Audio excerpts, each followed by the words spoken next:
We talked to you yesterday at the open workouts after you told us that you were trying to, push the anger to the side and just relax. We talked to Jeremy, kind of on the opposite side of that spectrum. He's still very fired up. Do you think it'll be difficult at all for you to keep those emotions under wraps when you step in there with him? I don't think so. No. I think we all deal with that. We all have things to deal with in our minds, and I have my own battles to deal with. I'm not dealing with them, with his issues as well.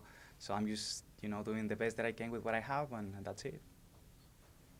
He said that if he doesn't kill you, it's not a win. What do you think about those comments? As I'm telling you, bro, I think everybody has their own battles to deal with. If he thinks that way, then God bless him, bro, because he's in a deep shit right here. I think he already has a lot of trouble in his life and stuff that he has to deal with that I don't even really want to keep on pushing too much into his head.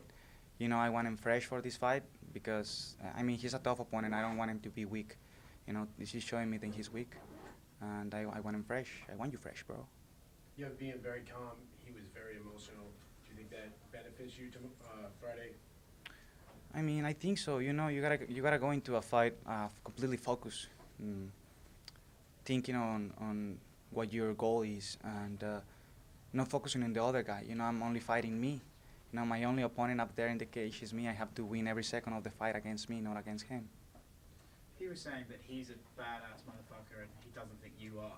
Do you think he just has the complete wrong idea of you as a person and what you bring to the cage? Well, as I said yesterday, I welcome you anytime. Whenever you want to come to my hometown and you want to see how life is in there, I can show you real quick. Things go there from 0 to 100 in less than a second. So if you think that, I'm fine too, but I can show you anytime. Do you think that's just because of your fighting style? You got the flashy kicks and stuff. Maybe someone like him, who's a bit more of a brawler, they see that and they think, oh, this guy's not the same as me. Doesn't have the same grit. I think. So it's two kinds of people: those who kick somebody when he's in the floor, and those who doesn't. I'm not one of those guys. I don't kick nobody whenever he's in the floor. So if he likes to do that, I'm fine. We're fighters. We're fighting anyways, and in my career as a martial artist, something that I have learned is that, we're competitors. He can think he's a killer, or he can think whatever he wants. We're just competing. Speaking of your hometown, Mexico City obviously came out very hard for you, cheering like crazy. They also got a lot of criticism for throwing things into the cage, pouring beers on fighters. Apparently, Angela Hill claims that Jeremy got punched by a fan. What do you think about those actions? Well, I don't think. Do you think it'll affect going there in the future? I don't think. I don't think people's reaction was the most proper.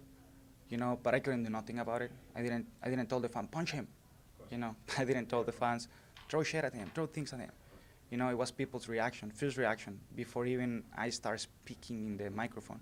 You can go and watch the replay again.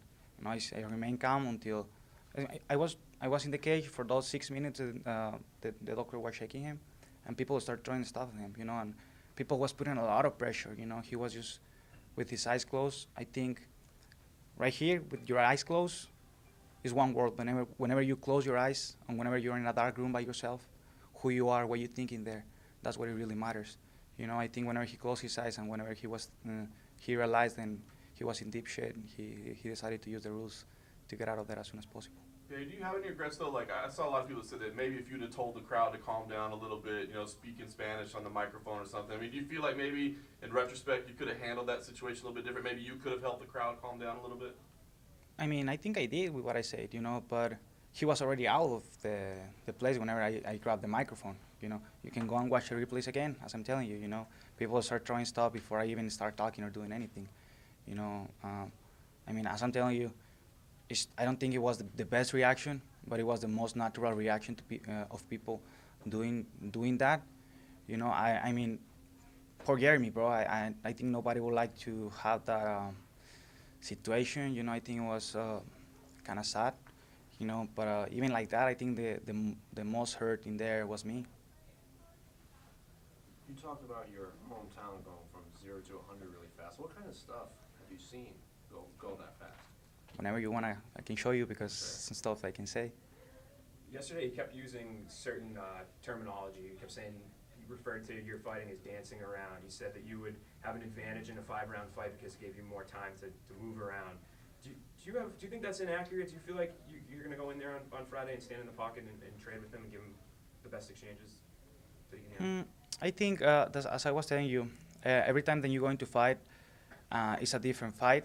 No matter if it's the same opponent, everybody comes with a different mindset, and you can see it, going into a fight.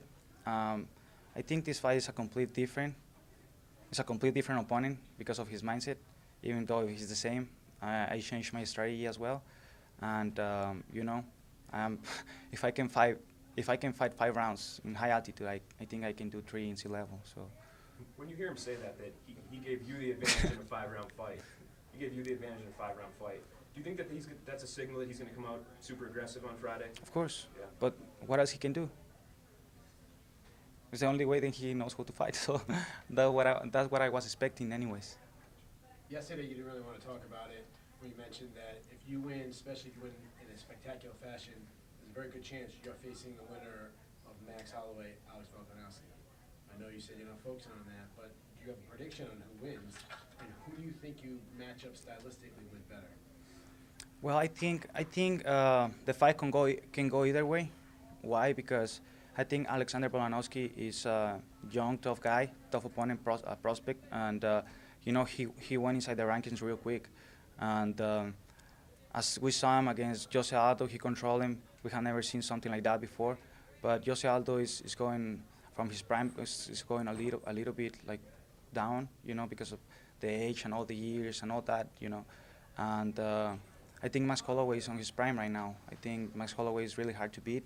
And if either of those opponents come with a nice strategy, either one can take the fight, But I think if Volkanovski wants to win, he has to close distance and try to keep him down, hold him down, or hold him in the cage, try to make some damage in there, like wrestle him down. And Max Holloway, of course, has to be away. You've been linked to Zabit for a while. You guys were scheduled to fight each other. I know, obviously, he has a very tough matchup with Calvin Kattar. But is that a fight that you feel like you need to get because of?